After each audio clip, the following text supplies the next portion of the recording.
Sédentarité et cancer du sein. Vous me demanderez quel rapport entre les deux.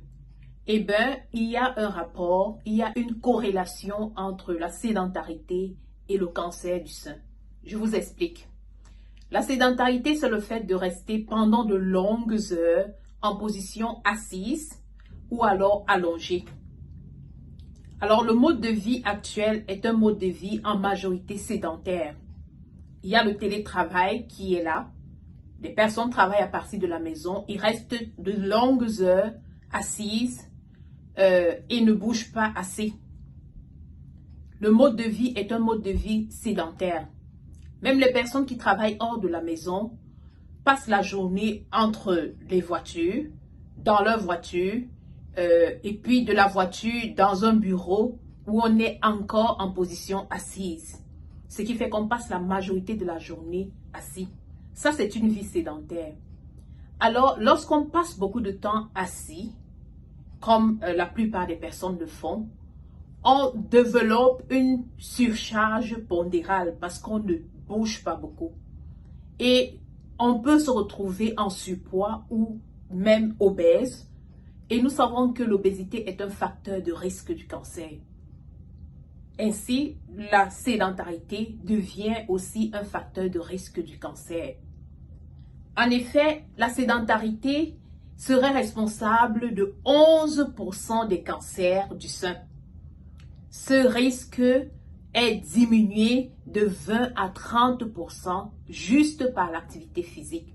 Alors, il est important pour toi et pour moi de bouger, d'avoir une activité physique régulière, afin que l'organisme n'accumule pas de la graisse qui devient finalement un facteur de risque. Il est recommandé en particulier, après la ménopause, d'avoir une routine de 30 minutes d'activité physique 5 fois au moins par semaine. Juste une routine, ça peut juste être une marche rapide. Mais il est essentiel que ce soit une routine, que ce soit régulier, qu'on soit consistant dans cette démarche, afin de maintenir un équilibre pondéral. D'autre part, l'activité physique modifie la composition corporelle parce qu'elle permet de diminuer la masse grasse et d'augmenter la masse musculaire.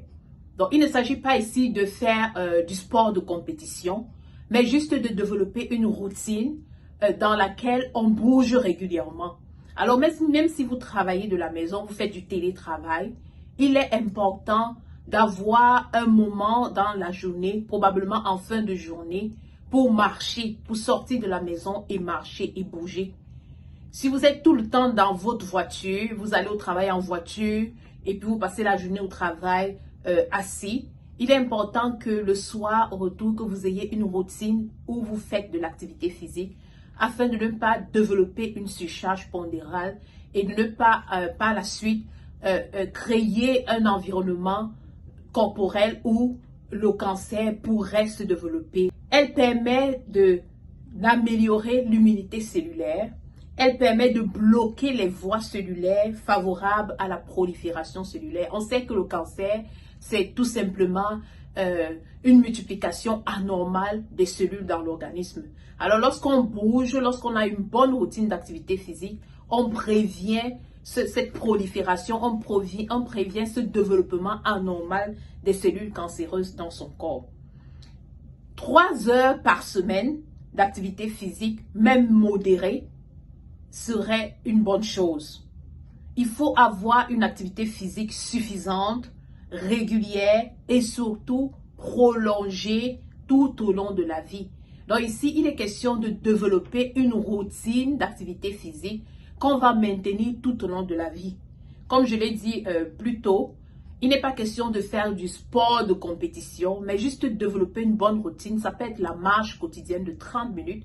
C'est tellement important pour pouvoir maintenir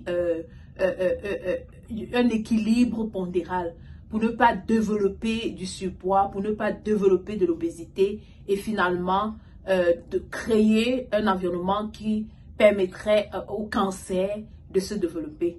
Donc, je nous encourage à avoir une routine d'activité physique régulière, comme mode de vie. Véritablement, c'est important que ça devienne un mode de vie. Une autre chose importante à savoir, c'est que les personnes qui souffrent déjà de cancer de sein, les recommandations qui sont données par les médecins, les endocrinologues, c'est d'associer à une bonne alimentation une activité physique régulière. Donc, on peut intégrer l'activité physique régulière comme prévention, mais c'est aussi bien de savoir que c'est un élément curatif pour les personnes qui sont déjà souffrantes de cancer de sein notamment. Donc, c'est tellement important que nous puissions développer cette bonne habitude, non seulement pour prévenir les cancers, mais déjà pour se sentir bien, pour déstresser, pour développer juste une bonne hygiène de vie. Donc ici, il est question de développer une routine d'activité physique qu'on va maintenir tout au long de la vie. Comme je l'ai dit plus tôt, il n'est pas question de faire du sport de compétition, mais juste développer une bonne routine. Ça peut être la marche quotidienne de 30 minutes. C'est tellement important pour pouvoir maintenir un équilibre pondéral, pour ne pas développer du surpoids, pour ne pas développer de l'obésité et finalement de créer un environnement qui permettrait au cancer de se développer. Donc, je nous encourage à avoir une routine d'activité physique régulière comme mode de vie. Véritablement, c'est important que ça devienne un mode de vie. Donc, ainsi, nous voyons qu'il y a un rapport et comme je l'ai dit tantôt, des études ont montré qu'il y a effectivement un rapport entre la sédentarité, le fait de ne pas bouger assez et puis le cancer du sein et même les autres cancers. Donc, désormais, développe cette routine, développe une routine d'activité physique. Ce sera pour ton bien, ton corps te remerciera.